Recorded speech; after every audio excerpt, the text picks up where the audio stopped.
Hey there, welcome to another episode of Ditch the Box. Today I'm going to be unboxing something really cool from Logitech. It is the Logitech Spot.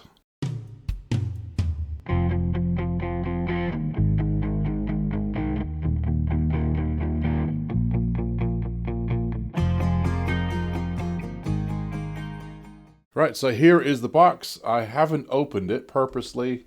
Rip the... In unboxing videos, I think you need to see the box. So that's the top of the box. That's the side of the box. Another side of the box. Another side of the box.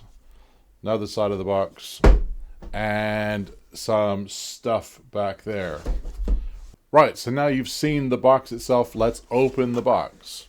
The first thing you'll notice in the box is all of the instructions here. I won't go through this now. A little QR code gets you to the step-by-step guide down here. Nice little kind of papery cloth kind of thing instead of plastic. The object itself, the Logitech Spot, right here. So you can see the top of the Spot and the bottom of the Spot. Again, a QR code with the setup guide, the serial number. There's a Bluetooth button and a reset button.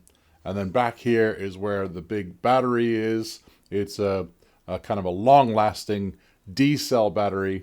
And then here is the thing for making sure it's active. Again, this is the first time I've opened the thing up, and I'm going to show you the setup. And that's it. That's the whole of the Spot. I'm going to set that aside. The rest of the box, little kind of card there. There's a mounting plate. Oh, that's in plastic. But I'm going to set that aside. It's a mounting plate with a 3M sticker, a little bubble level, and some screw holes. The idea is that Spot would clip into place with these little clips on the side. Right, and that's it. So when you screw it to the wall or stick it to the wall with the sticker, then you clip it into place. And then in here, little instruction manual thing, some screws and some wall plugs. And that's pretty much it. Right, the Spot itself is an occupancy sensor. It's also a health sensor. The idea is you mount it on the wall about 1.5 meters above the floor, away from heat sources, away from direct ventilation from your in-room ventilation. The idea, you want to get the health sensors as much of a chance to be accurate as possible. So you don't want it next to an oven, for instance, or next to an open window with a draft, or with the AC blowing on it. You want to make sure that if it does record the ambient temperature in the room, that it is true and accurate, right?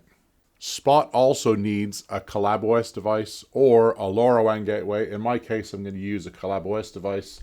I have a Tap Scheduler here. I'm going to go through the setup of that in a second. Spot will Bluetooth pair to the Tap Scheduler, and that gets that occupancy and all that health data into Sync, the Logitech cloud management platform.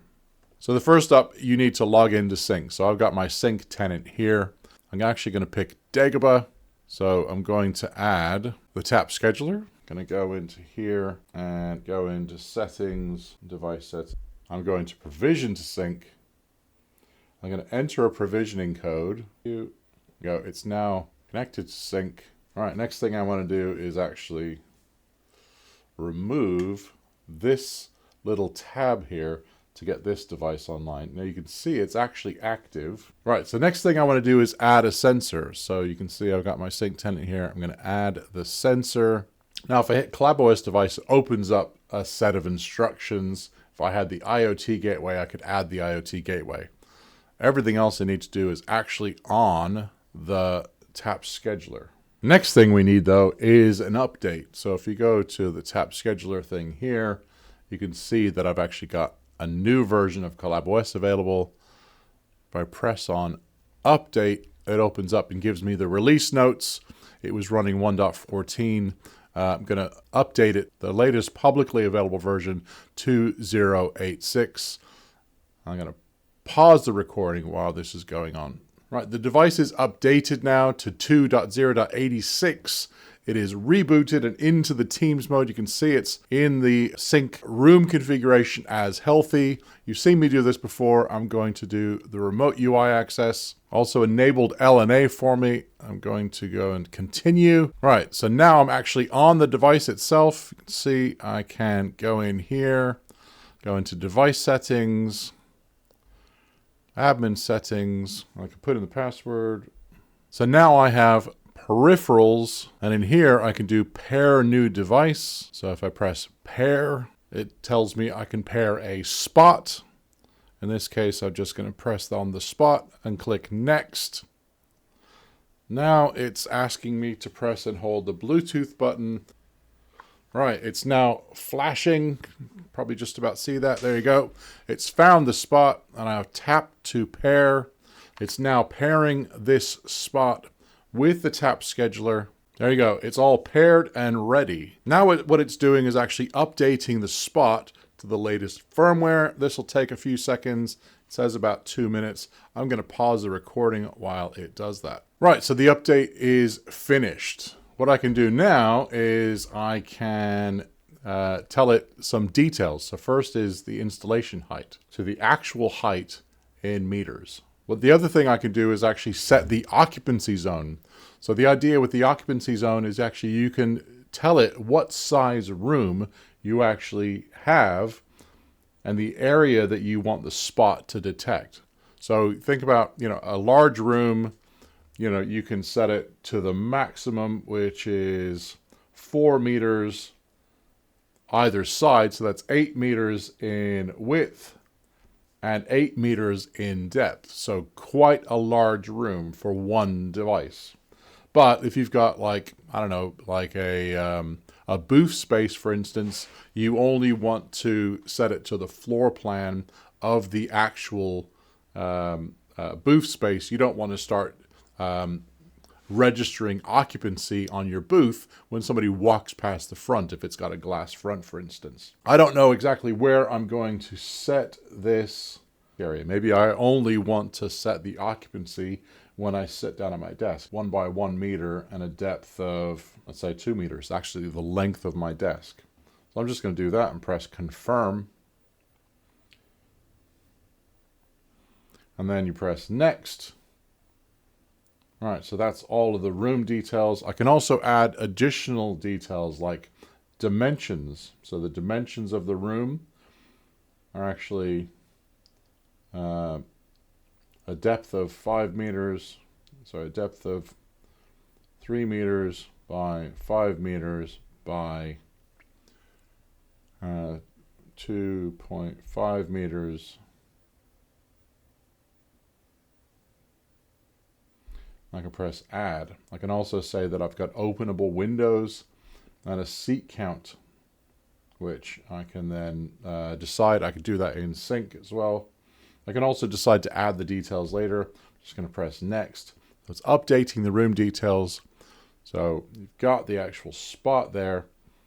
Now what I could do is click on the Spot, and you can see that it's connected. I've got all of the installation details.